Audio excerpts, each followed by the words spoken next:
We're back again with another Building the International Space Station video.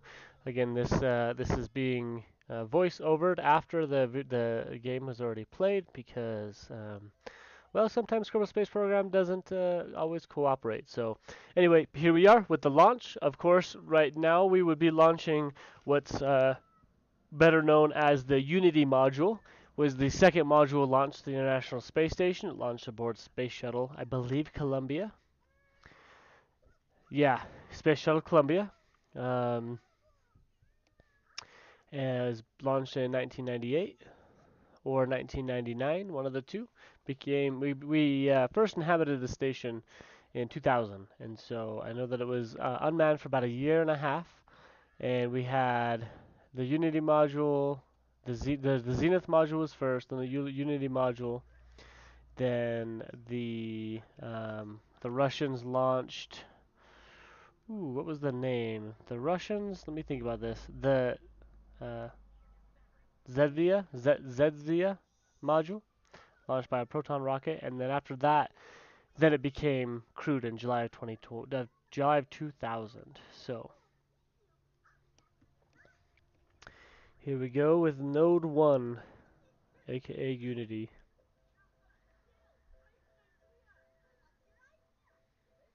Good launch so far. Been really happy with this launcher. It definitely gets the job done. I'm gonna be aiming for apoapsis of about 150,000 kilometers. If we're a little below that, that's all right too. But I did start adding additional information about the launch over on the left. You can now see our start weight in tons and our ending weight in tons, so you can see exactly how much fuel we're burning versus how much the stage actually weighs unfueled. So we'll look at that closer on the next one. Right now we're at 75 tons and our ending weight will be 68 tons. 68 and a half tons. So 68 and a half tons of hardware and the rest in fuel. Here we go for stage 1 burnout, separation, and stage 2 ignition.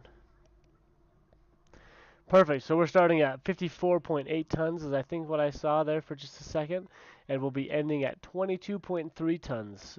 Burn time of about 120 seconds or so, giving us a total of 2,500 or 2,600 and something delta V, I do believe. We won't be using all of that though. Launching in the dark. I do apologize. I'm sure this video will be extra dark on YouTube, but we'll get around to the daylight here very soon.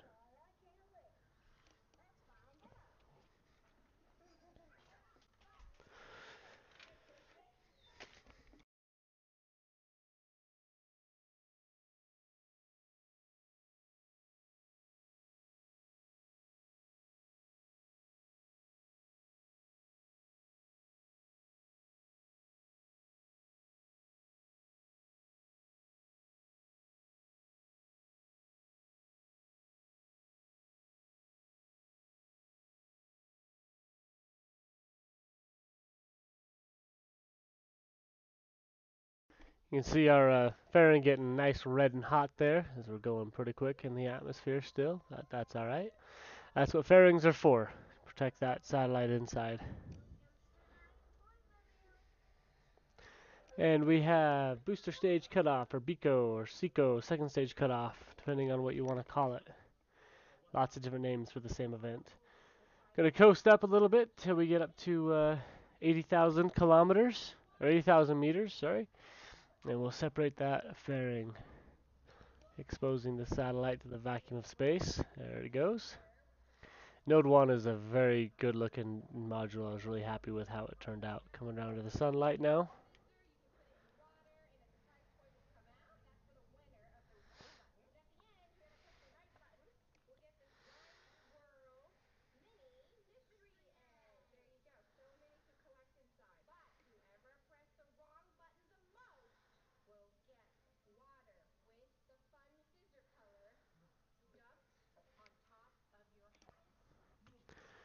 Doing our circularization burn, as you guys are probably used to at this point.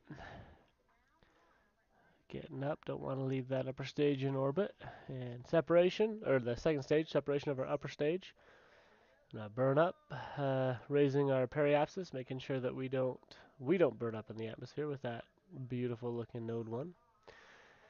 And oh, our inclination is very close. We did really good with this launch, only 1.9 degrees off, so we'll get that right on down to as close to 0.0 as we can. Interestingly enough, it's still a 74.4 meters a second burn. I guess that kind of makes sense, as the other ones are like in the hundreds, but I expected it to be a little lower than that. But we've got the delta V to spare, so no worries. Getting close to this burn, and we'll do it right now.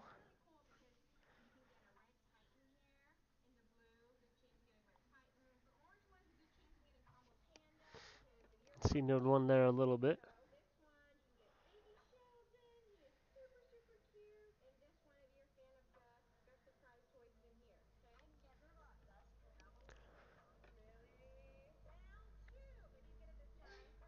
And cut off of that first burn. Well, I guess this is the second burn.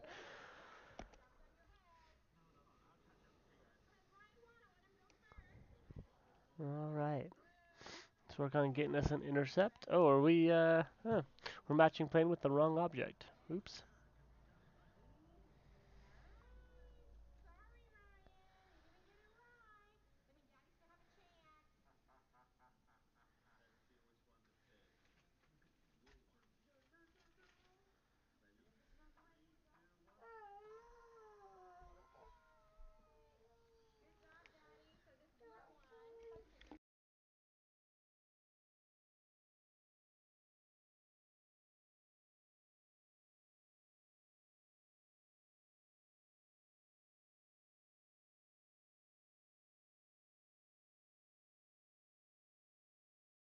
Gonna fast forward us through this part again, just for sake of time, because we had to wait a few good orbits there. So we're gonna take us right on down. There we go. Just to make the watching this a little bit more entertaining. We're gonna fast forward through some of that stuff that just is just time.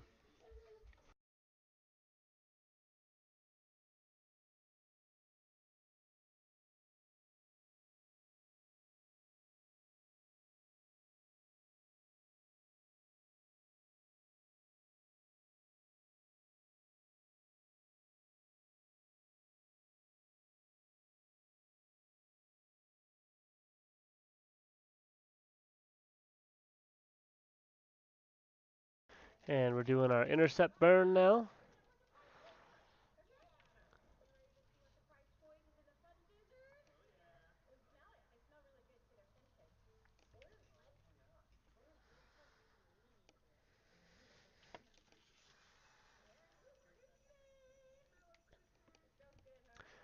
Burn towards it.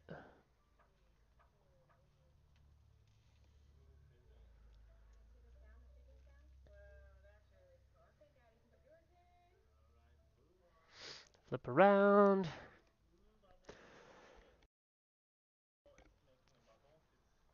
And we'll begin our braking burn here in a second. There it goes.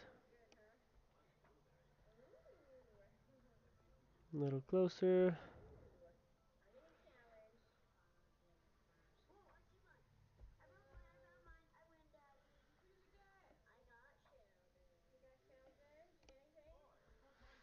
A little closer and stop. There we go.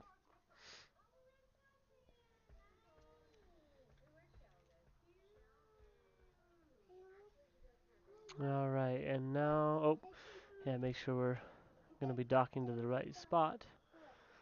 And we're going to get ready and go and dock Unity.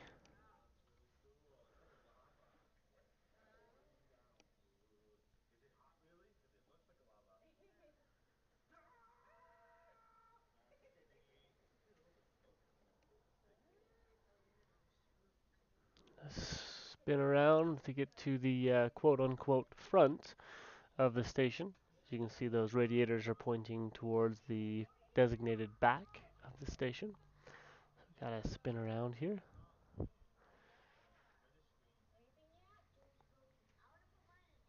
There we go. And you'll notice this upper stage actually features 4 RCS blocks on the stage itself. The longer the truss segments featured RCS thrusters on the truss themselves. So this will be able to be used later for obstacle avoidance. We're going to dock this to the bottom of that, we'll call it the Zenith module.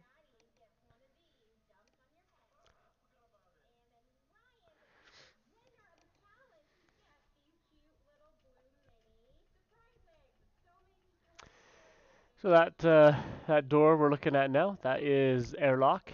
The airlock on the Unity module, which is used for spacewalks, specifically spacewalks that are used that need to be accessing the truss segment of the station.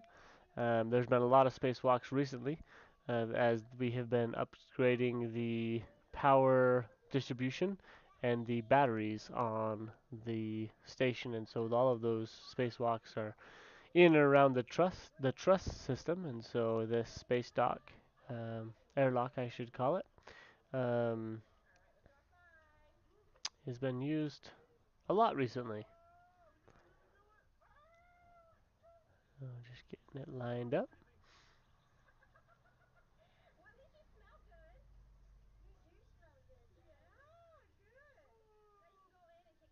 Looking good. Want to make sure that we're as lined up as we can be, as again we don't want our whole station to be crooked. It probably is going to be at least a little crooked. Oh, okay, that was not ideal.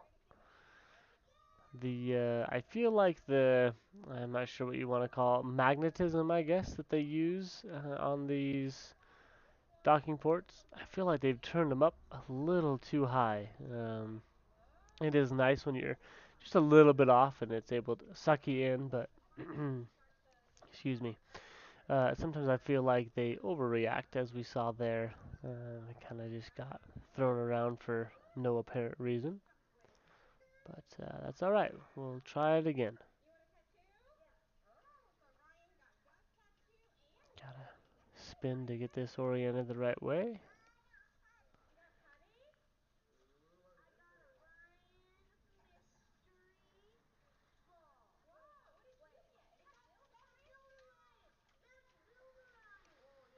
And forward we go. Try to keep that lined up as best as possible as we come in. And we got it. We're docked. Awesome. And you can see as soon as we dock, it activates all of the RCS thrusters on all of the station in its entirety, which is pretty nice. So there we go. We've got Zenith and we've got Node 1 or Unity. Next to be launched will be the US lab. Of course, that was not the um, segment, the module that was launched next in real life. The next one would have been that Russian um, module, but for sakes of keeping construction simple, or at least simpler for me, we will be launching the US lab next. So again, we'll deorbit this upper stage. There it goes, and we'll see you next time. Thanks for watching.